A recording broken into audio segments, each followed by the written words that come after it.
Olá, amigos! Sejam bem-vindos a mais um vídeo do meu canal. Eu sou o Lucas Gnaipe. Quem imaginaria Charles Leclerc pole position no GP da Hungria? Olha, a McLaren passeando nos treinos. O treino livre 3 hoje de manhã foi um negócio que chegou a ser assim, você desanimava, né? Porque era 4 décimos em cima do Leclerc, que era o terceiro colocado, quase 8 à frente do Hamilton, que era o quarto. E chega na classificação, mas o Leclerc brilha num Q3 bizarro, né? Porque as voltas foram muito mais lentas do que no Q2. Pra você ter ideia, a volta da pole do Leclerc é 1 minuto 15,372. A volta do Stroll, no Q2, ela é 1 minuto 15,129. Ela é mais de 2 décimos mais rápida.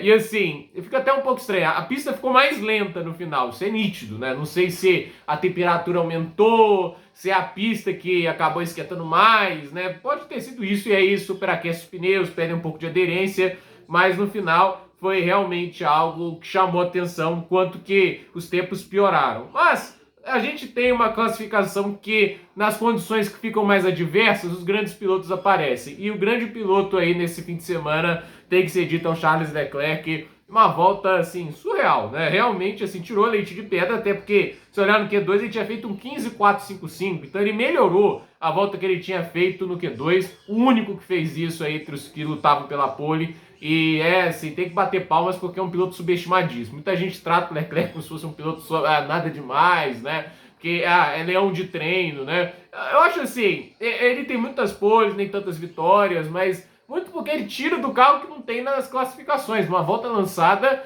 é assim, você consegue fazer muito mais do que fazer milagre. Fazer milagre uma volta é mais fácil do que fazer isso por 50 e tantas. Então, realmente, assim, o Leclerc faz o que tem, com o que pode aí. Fez uma corrida fantástica na Bélgica e agora vai ir para a Hungria. Eu não sei se ele torce pela chuva ou não, né? Tipo, fica a dúvida aí se o carro da Ferrari vai andar bem na chuva ou não, mas de qualquer maneira ele conseguiu aí um desempenho muito bom. Eu não acho o Leclerc um piloto ruim de chuva, inclusive ele mostrou bom desempenho na chuva no Brasil ano passado, ele mostrou até bom desempenho na chuva nesse último fim de semana em Spa. Eu acredito que a chuva é onde a McLaren está abrindo mais para os demais, então ele quer pista seca, até porque ele tem mais facilidade para se defender na seco do que no molhado, eu acredito. Então, a ver o que vai acontecer, mas antes de falar da graça, vamos falar da desgraça, né? Vamos falar dos pilotos que ficaram fora no Q1, Albon em último, uma classificação muito ruim do Albon, que normalmente está andando à frente do Sainz, Nico Hülkenberg penúltimo, que machuca porque o Bortoleto foi P7, então assim, a gente vai falar do Gabriel, que está pilotando muito bem, e Ocon 18º também não é um bom resultado, o Oberman foi 11º, Pierre Gasly 17º, ficou atrás do Colapinto, também não foi legal. E o Yuki Tsunoda, gente, eu gosto de ficar com pena do cidadão, porque esse é o fim de semana que ele andou mais próximo do Verstappen, assim, desde o primeiro treino, próximo, acho que um dos treinos terminou até a frente do Max. Aí na classificação ele fica a menos de 2 décimos do Verstappen, que é aceitável, gente. A gente sabe que não é fácil acompanhar o ritmo do Max, mas o carro da Red Bull esse fim de semana tá uma bomba. O carro literalmente não anda e o Tsunoda literalmente assim ficou a menos de 2 décimos, mas ficou fora no Q1 porque é uma pista que os tempos são muito próximos e ele não conseguiu avançar. No Q2 ficou fora o Antonelli em 15º, teve a volta deletada, mas nem a volta que ele tinha feito, né, que foi deletada, era suficiente para ir para o Q3. A fase realmente não está ajudando e recuperar posições lá dentro de 15º na Hungria não é o mais fácil. Franco Colapinto em 14º, o Carlos Sainz em 13º. Eu acho que ambos fizeram bons desempenhos com os carros que tinham. Eu esperava mais da Alpine, né, porque assim, é um pouco engraçado. A Alpine é um carro que teoricamente devia sofrer nas retas, porque o motor da Renault é fraco. Mas o carro é super rápido de reta, tanto é que anda uma barbaridade em Spa, anda bem nas curvas de alta dessa temporada, acho que andou bem em Jeddah também. Chega nas pistas travadas, é uma carniça esse carro, né? E aí a gente tem o Sainz em 13º, já não esperava o Williams forte, não é um carro tão estável nessas curvas de baixa. Hamilton fora, não tem como passar pano, gente. Eu sei que as pessoas gostam muito do Lewis Hamilton, tudo isso, mas não foi uma boa volta. E assim, eu sei que o carro tá difícil, mas esse é um carro difícil que tá na pole. E assim, o Leclerc é muito bom de classificação. O Hamilton é recordista de poles na história da Fórmula 1. Eu espero que ele também faça diferença. Então, assim, o carro tá difícil. A gente fala, por que eles trazem o Hamilton? Porque ele supera as diversidades do carro. Pelo menos você pensa desse jeito. Mas essa versão do Hamilton, sinceramente, parece aquelas versões cansadas do Schumacher, de grandes pilotos que já tinham passado o tempo deles, né? Porque, sinceramente, tá triste ver o Hamilton desse nível, né? O Berman em 11º, esses foram que ficaram fora, o Berman também levando a Haas ao limite. E aí, indo pro Q3, de trás para frente, Hadjar e Lawson, 19º, o Lawson novamente classificando na frente do Hadjar, o Lawson que foi apedrejado pelo curto período e desastroso na Red Bull, mas em um carro que ele consegue pilotar, ele tem mostrado esse desempenho agora, e nesses últimos fins de semana vem até sendo melhor do que o Isaac Hadjar, então o Lawson mostrando seu valor, né? E isso é importante se ele quiser vaga em outro lugar, se a Red Bull obviamente não quiser mantê-lo, né? Eu acredito assim que o Hadjar, ao fim dessa temporada, deve ir para a Red Bull. Eu acredito que essa é a possibilidade maior. O Lawson fica e aí o Arvid Lindbar deve ser o segundo piloto. E o Tsunoda, eu não acho que a Red Bull vai fazer questão de mantê-lo, né? Até porque é um piloto que já está ali há muito tempo e se ele não está dando certo na Red Bull agora, para que manter ele na equipe B deles? Aí o Verstappen em 8º, né? Essa Red Bull, vou te falar, né? Que desempenho desastroso o fim de semana inteiro. Treinos livres andando lá atrás, tendo que usar pneus novos, tanto no Q1 ali, para conseguir garantir a participação entre os 15 primeiros. Ano passado não foi o melhor fim de semana deles, Hungria, mas estava longe de ser o pior. Esse tipo de pista, teoricamente, você ainda consegue, a Red Bull conseguiria contornar porque é uma parte mais técnica, não é tão travado, que o carro tracionava mal, né? Isso já era um problema até mesmo no excelente carro de 2023. A gente viu em Singapura que ele não gostava dessas curvas quadradinhas, né, de 90 graus, cotovelos como existe aos montes no circuito de Marina Bay. Mas assim, esse carro aqui é um problema mais geral, não é um grande carro que a Red Bull produziu. Não acho que é também uma desgraça, teve corridas que ele foi muito bem, até bateu de frente com a McLaren. Óbvio, né, essa característica que o Verstappen gosta de pilotar, o outro piloto nem conta direito. Mas assim, né, o 8º lugar que não é legal, eu não acho animador, não acho que a Red Bull vai estar em ritmo de corrida forte o suficiente para desafiar muitos dos carros à frente, né? E aí a gente fala dos carros à frente, Bortoleto em 7º a 353 milésimos de uma pole, fantástico, né? Lance Stroll, tem que elogiar o cara aqui, né? Eu vou fazer um advogado aqui do Drogovic, porque olha, eu fico pensando aqui, né? Tipo, o Lance Stroll ficou a 17 milésimos do Alonso, a classificação mais próxima que ele teve do Alonso em toda a temporada. Imagina o Drogovic, né? Tipo, se ele superasse o Alonso por 110 milésimos, ele era pole. Eu não duvido que a Aston Martin hoje tinha um carro para pole e uma volta perfeita, entende? Eu acho que tinha mais para extrair desse carro, né? Tanto é que assim, o Alonso teve volta melhor no Q2, né? E o Stroll também teve uma volta melhor no Q2. Então, assim, fico pensando, será, né? Tipo, eu imagino imagina se o Drogovic substituir um dos dois, né? Vai lá, se ele anda 2 décimos do Stroll, fazer uma pole na única corrida do fim de semana que teve, né? Esse é o azar, né? A chance que ele tinha, talvez, de andar no fim de semana aí é aquele negócio. Não tem. Ele não tem a sorte do Berman, ele não tem a sorte de vários outros pilotos, como o Colapinto também teve. Pilotos assim, tipo o Colapinto, Lawson, que receberam a chance, mesmo sendo bem inferiores ao Drogovic, né? Esse era o fim de semana perfeito pro Drogovic andar, porque eu tinha certeza que ele ia fazer um grande fim de semana. Porque mesmo com um pacote antigo que deu errado lá em Spa, ele andou bem nos treinos livres, né? Por pouco tempo que tinha com o carro, né? O George Russell classificou na 4ª posição, o Alonso em 5º, né? O Alonso tem a vantagem de largar do lado limpo da pista, né? Isso pode ajudar ele a ganhar uma posição na largada. Eu tô curioso para ver o ritmo de corrida da Aston Martin, porque assim, o carro tá rápido, isso é nítido.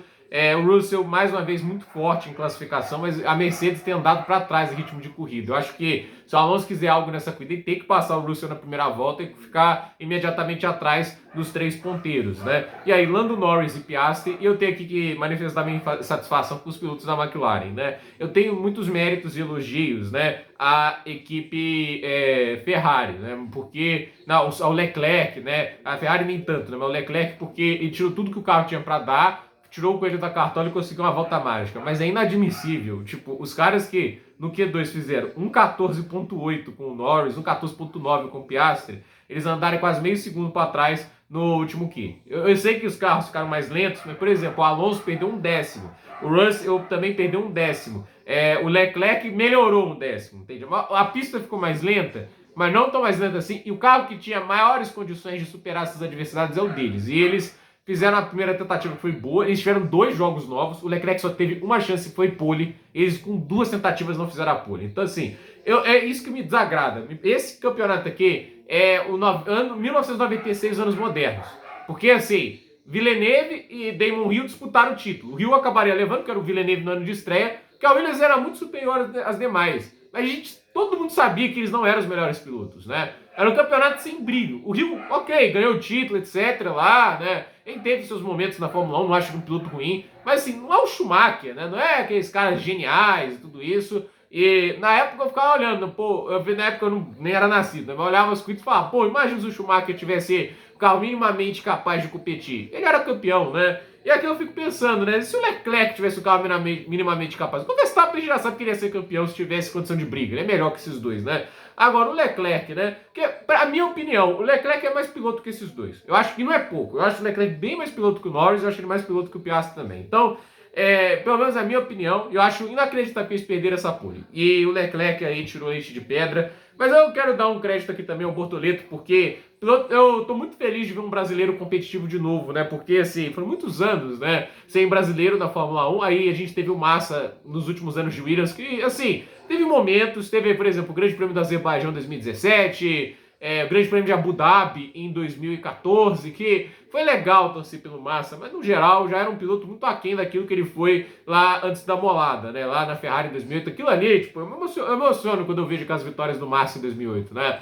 Eu sinto muito saudade de sentir que é um brasileiro disputando o título, né? É o trauma esportivo da minha vida o Massa não ter ganhado em 2008. Eu me lembro no momento que ele coisa de chegada, minha família toda pulando de alegria para depois o Hamilton passar o Glock e ele ser campeão, né? E assim, é um sentimento que, assim, eu não vivi o Senna, né? E eu só pude viver um brasileiro lutando pelo título com o Massa em 2008, né? E eu quero ver essa sensação de novo. E parece que a gente tem um piloto que, quem sabe, se tiver a oportunidade, pode reviver essa chama dentro da gente. E é o Bortoleto, porque é um piloto fantástico, tá dando pra ver isso. Eu sei que a pontuação vai colocar o Hülkenberg muito à frente no momento, mas dei tempo ao Bortoleto. É o ano de estreia dele e já tá melhor nas classificações. Tá aprendendo o ritmo de corrida, tudo isso. Para mim, o ano de estreia dele é impressionante, principalmente agora, nesse momento que a Sauber melhorou, vem ganhando confiança, vem andando muito rápido. É muito lindo ver um brasileiro pilotando em alto nível. É muito lindo ver um brasileiro que claramente pertence a esse meio da Fórmula 1. Então, vamos ver, vamos torcer, vamos apoiar. E para mim, assim, isso aqui que a Sauber tá tendo nessa temporada, essa melhora de desempenho abrupta, devia ser uma bandeira vermelha gigante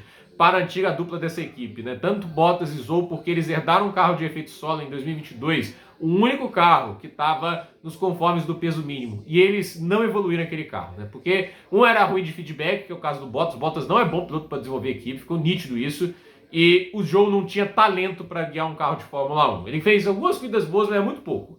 Até o Mick Schumacher já fez corridas boas dele lá, né? Se você for pegar, até o John Palmer chegou a ter fim de semana legal, tipo, o GP da Bélgica 17, a classificação dele tava um espetáculo, entende? Não, eu não vou passar pano assim pro jogo, porque teve uma corrida outra boa, porque a maior parte da passagem dele na Fórmula 1 era terrível.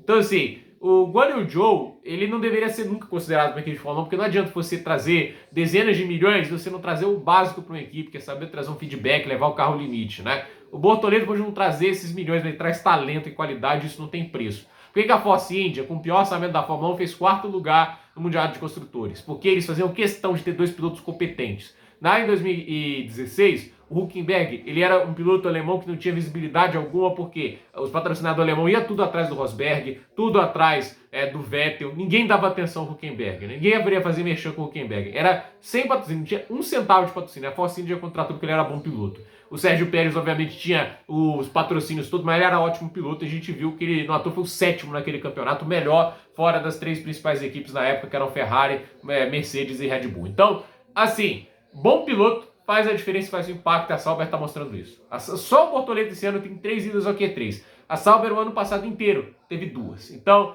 a melhora da Sauber também é muito fruto de uma equipe mais competente. Jonathan Whitley, até o próprio Mattia Binotto pode ter seus méritos.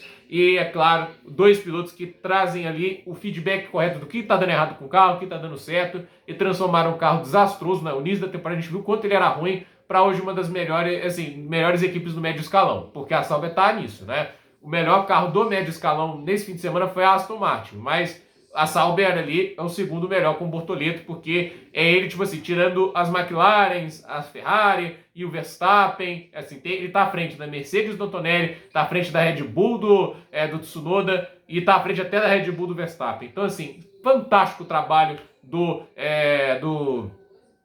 Gabriel Bortoleto, né? Ele tá à frente até do Lewis Hamilton. Então, sensacional, muito feliz pelo desempenho dele, a torcer para uma boa corrida amanhã. E a corrida de Hungaroring, no seco, muito desgaste de pneus, devemos ter aí 2 paradas, ritmo é importante, conservar os pneus também. E é claro, na chuva é uma pista que chama acidente, então vamos ver o que acontece. Tomara que tenha corrida, não quero ver mais uma dessas patifarias como houve em Spa, de não ter corrida, de ficar esperando, adiando, protelando, mas isso também é muito culpa do defeito solo, que é uma praga na Fórmula 1 atualmente, graças a Deus, vai embora no que vem. Então, gente, por esse vídeo é isso, dúvida nos comentários, deixe seu like, se inscreva no canal, compartilhe esse vídeo e até o próximo vídeo.